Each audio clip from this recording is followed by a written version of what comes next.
Hello and welcome to episode 26 of Miscellaneous. Today we've got the whiteboard again, so keep an eye out because it may end up hitting me in the head again.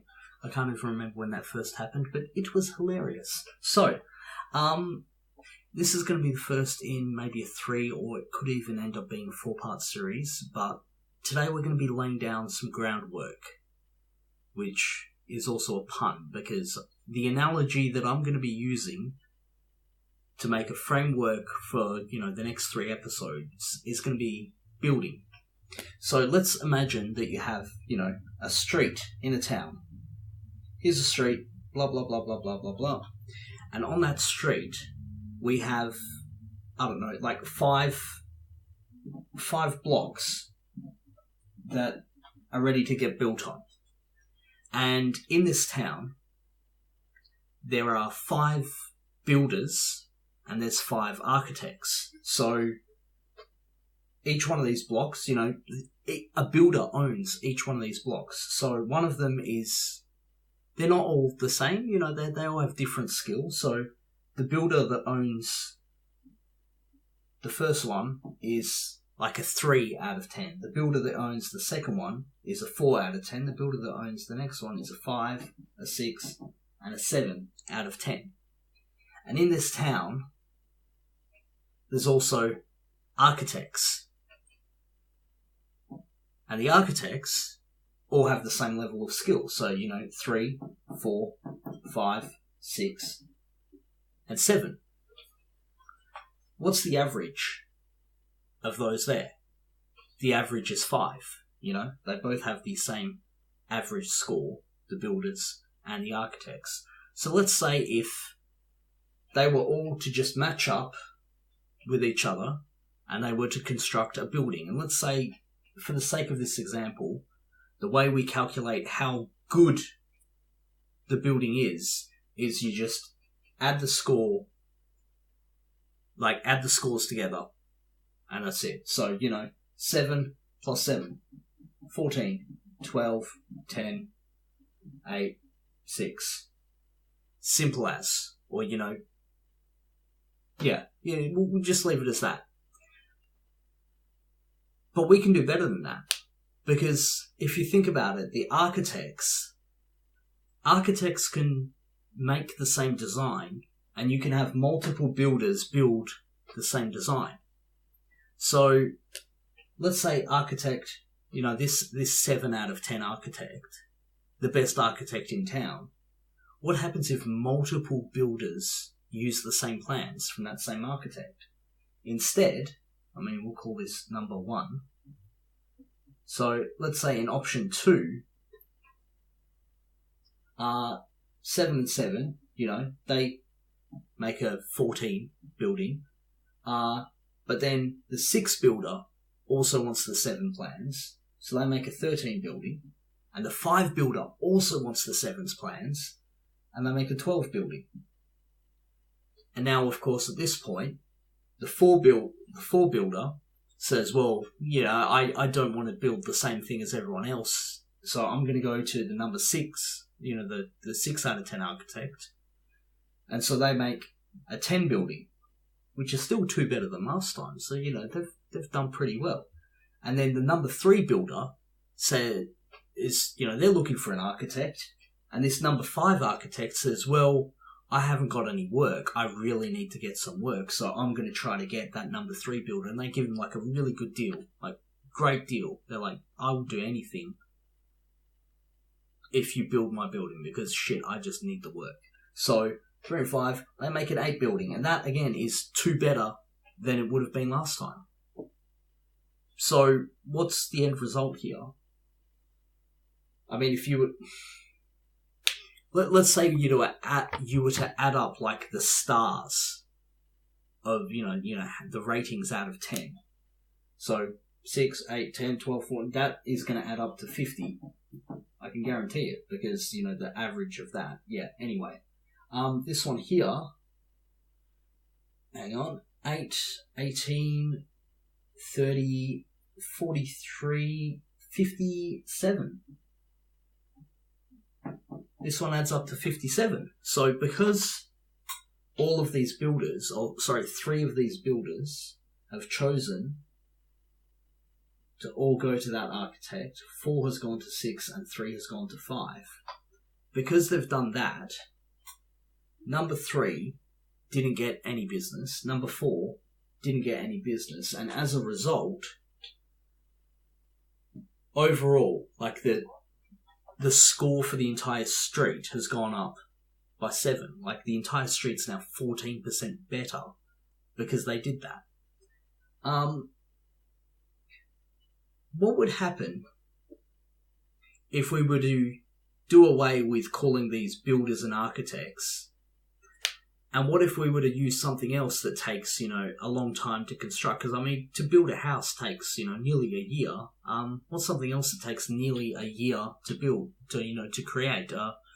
9 months, maybe? A baby? What if we were to make this so that instead of builders, we were to make this women? And what if the architects, instead of the architectural plans, what if they were giving out, biological plans, the DNA? They were doing the do, if you know what I mean. So all the architects were males. What if instead of this being them constructing a building, it was their children? And you would have, establish that and then, half it. So instead of 8, that's 4, that's 5, that's 6, that's 6.5, and that's 7. Funny thing that's just happened here, right? It means that the second generation, like this is the first generation, the second generation is now 14% better than their parents. What if we play this game again? Let's play the game again using these numbers. So 4, 5, 6, 6.5, and 7. So, let me see. How about I just rub that out at the bottom there. And we'll play it the exact same way that their parents played it. So, let's say they all had 2 kids. So there's now a whole line of girls with 4, 5, 6, 6.5, and 7, just like their, the average of their parents. And then they all had boys with 4, 5, 6, 6.5, and 7. What if we did the exact same thing that we did before? So 7, 7. What's the average of that? 7. 6.5, 7. What's the average of that? That's going to be... God, what is it? Is it 6.75? 6, 7, average of that, 6.5. The 5 is going to go with the 6.5, and the average of that is going to be 5.75. And then the 4 is going to go with the 6, and the average of that is going to be 5. Here's a crazy idea. I'm pretty sure it's going to increase by another 14%, or somewhere around there. So 5 plus 5.75 plus 6.5 plus 6.75 plus 7, 31 divided by 5. No, 6.2. 6.2. So we've gone from an average of 5 for the first generation to an average of 5.7 for the second generation to an average of 6.2 for the third generation. And if you keep on running this process over and over and over, the numbers are going to keep on tending upwards. And, here's the funny thing. There's a theory called the greater male variability hypothesis. And basically what that says is that the genetic code for men, there's something in that Y chromosome that causes more variation. Larger variation in weight, larger variation in height, larger variation in intelligence, in everything. You get higher and lower. So let's say if you were to randomly pick, let me see. So this is our next generation here.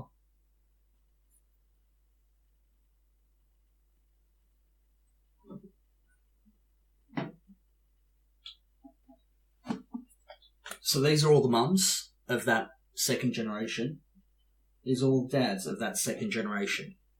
If you were to pick randomly from it, and you were to select, let's say this top one, instead of 7, let's say that was 8. And this bottom one, instead of 5, let's say that was only 4 instead. The average is still the same. It's just that the top has got higher and the bottom has got lower. If we run these numbers again, 7, 8, that becomes 7.5. 6.5 to 8, that becomes, God, what is it, 6, no, it's 7.25. 7.25. 6 to 8 becomes 7. This is still 5, this is still 5.75. Let's rerun the numbers and see what we end up then. So 5 plus 5.75 plus 7 plus 7.25 plus 7.5, 32.5 divided by 5 equals 6.5. Isn't that strange? The average was still the same for, that generation of men. The average was still the same. But because they selected the males at the top of that hierarchy, if there's a larger variation with the men, the total goes up by more. And this is where a principle called the greater male variability hypothesis comes in. And that's going to be one of the key topics that we're going to be talking about in the next video, because this little example that I've laid out for you right now will end up explaining practically everything you see in, the whole gender debate, gender politics, the whole shebang. Basically, all of it can get explained by the greater male variability hypothesis. And so I very much look forward to seeing you in the next video, where I do my best to explain it. So please remember to like, comment, subscribe, and I look forward to seeing you in the next couple of videos, because it's going to be good fun. Anyway, thanks for watching. See you around.